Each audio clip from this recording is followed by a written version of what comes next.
గెలవాలి లేకుంటే సావాలి. చచ్చిపోతే సంవత్సరాలు నచ్చిపోతుంది సార్, గెలిస్తే మాత్రం చరిత్ర. ఇది మెంటల్ ఫిక్స్ అయిపోయింది. నేను చెయ్యాలి. 24 లక్షల అప్పు తీర్చే మాత్రం నా కుటుంబంలో నేనే హీరో. ఈ అప్పు తీర్చేటప్పుడు మార్గం ఇంకోటి లేదు వస్తుంది తప్ప అని చెప్పి డే అండ్ నైట్ పనిచేసేది. 16 నిజంగా దిగ్గా దిగ్గలేదు కూర్చో ఎట్లా వచ్చినా కదా ఆకలి ఉంది నా దగ్గర.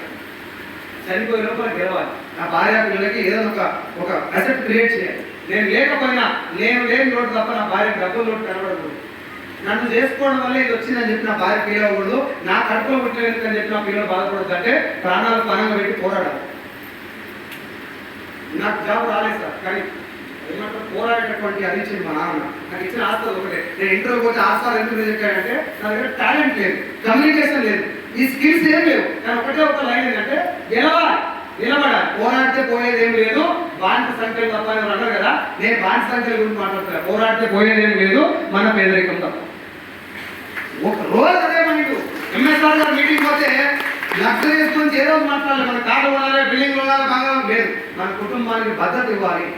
ఒక దీపం వెలిగితే 10 దీపాలు మిగిలించు. ఒక పేదవాడు గెలిస్తే ఇంకో 10 మంది ఇళ్ళలో దీపాలు మిగిలించుతారు మాట చెప్తే అరే మనం కూడా చేయొచ్చు. అయిపో ఆజాద్ చంద్రశేఖర్, భగత్ సింగ్, గాంధీజీ, అంబేద్కర్ వీళ్ళే చేస్తారు అనుకున్నా. మనం కూడా వర్తిస్తే అయి కొటేషన్ అది రాస్తే ఏమనుకున్నా అంటే పోరాడితే పోయేది ఇట్లాంటి కొటేషన్ రాస్తే మనకు కాదు వేరే కులమాలకు ఉంటాయి, నాకు సంబంధం లేదు అనుకునేది. వీళ్ళకి వచ్చి ఎంఎస్ఆర్ గారు మీటింగ్ అటెండ్ అయితే ప్రతి మనిషి భూమి మీద మనిషి అయి పుట్టిన ప్రతి ఒక్కడు గెలిచేటటువంటి అర్హతతోటే పుట్టాడు. కారణజన్ముడు అంటారు కదా, పుట్టిన ప్రతి మనిషి కారణజన్ముడే. కానీ కారణం తెలియకుండా చాలా మంది చచ్చిపోతారు, కారణం తెలుసుకోకుండా చచ్చిపోతారు. నాకేం డిసైడ్ అయినంటే ఎన్టీ రామారావు కంటే ముందు వాళ్ళ ఇంట్లో ధనవంతులు లేరు, ఎన్టీ రామారావు తర్వాత పేదోళ్ళు లేరు. మెగాస్టార్ చిరంజీవి కంటే ముందు వాళ్ళ ఇంట్లో ధనవంతులు లేరు, చిరంజీవి తర్వాత పేదోళ్ళు.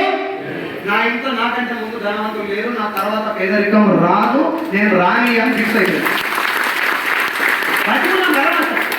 అని బాగానే ఇప్పుడు తోలు చెప్పడం ఇందుకని బయటకు వెళ్ళాలి. వస్తాం మా నాన్న ఇంటికి పోతే చెప్తాను, నాకు ఏ జాగ్రత్త కాదు నా భూమి, ఇట్లా పుట్టాడు చచ్చిపోదు బిడ్డ, ఏమన్నా చేయాలి.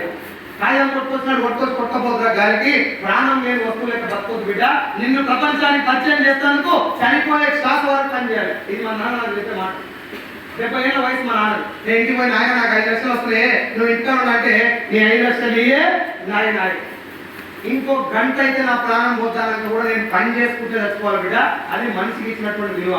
84 లక్షల జీవరాశులలో ఒక మనిషికి మాత్రమే మిగతా జీవరాశులకు సపోర్ట్ చేసే బలం ఇచ్చిన దేవుడు. దాన్ని కూడా మనం తింటానికి ఉపయోగిస్తాం. గెట్ టుగెదర్ అని పెడతాం. తింటానికి ప్లాన్, 20 రోజుల ముందు నుంచే ప్లాన్. తిండి మీద ఫోకస్, ఏమేమి తిన్నాం, ఏమేమి తినాలి. ఎప్పుడన్నా బండి కొన్నాం, ఎందుకు కొన్నారు బండి అనేది ఏమంటారు?